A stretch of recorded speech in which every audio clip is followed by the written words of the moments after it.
Tout commence avec l'arrivée de grandes balles de caoutchouc brut, naturelles ou synthétiques, stockées dans un vaste hangar industriel. Ces blocs sont ensuite envoyés vers une immense mélangeuse, où l'on ajoute des agents chimiques pour renforcer la future structure du pneu. Un passage crucial qui donnera au caoutchouc toute sa résistance.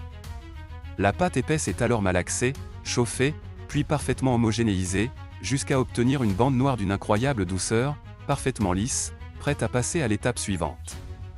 La bande est ensuite laminée en plusieurs couches fines, chacune jouant un rôle précis dans la solidité du pneu. Une véritable construction, couche après couche, qui commence à prendre forme sous nos yeux.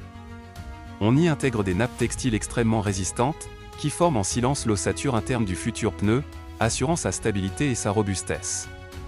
Puis viennent les câbles métalliques, ceux qui formeront les tringles, la partie du pneu qui s'accroche solidement à la jante, un détail essentiel mais souvent méconnu du grand public.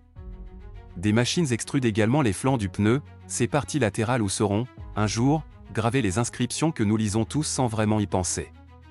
La bande de roulement, celle qui touchera la route, est découpée avec une précision remarquable dans une large nappe de caoutchouc renforcée. Chaque détail compte, car c'est ce qui assurera l'adhérence et la sécurité. Vient alors le moment d'assembler toutes les couches, une à une, autour d'un tambour rotatif. Un travail méticuleux, où chaque geste compte pour que le pneu soit impeccable.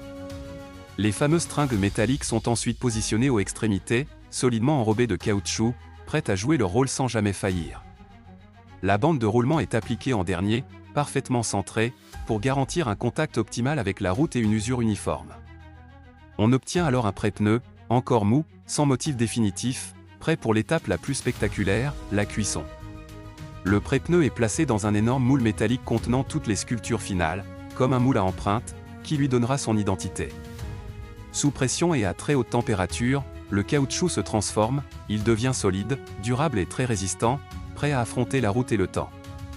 Lorsque le moule s'ouvre, le pneu apparaît enfin, avec ses motifs parfaitement formés.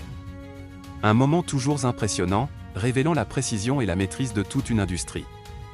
De petites bavures de caoutchouc sont ensuite retirées pour assurer une finition impeccable. Chaque pneu passe ensuite dans une machine de contrôle, vérifiant ses dimensions, sa rondeur parfaite et détectant la moindre anomalie. Une étape de précision, indispensable pour garantir une sécurité totale. Enfin, le pneu est placé sur une machine d'équilibrage, pour s'assurer qu'il tourne parfaitement rond. Les pneus parfaitement validés sont ensuite rangés en immenses colonnes, prêts à équiper des milliers de véhicules à travers le monde.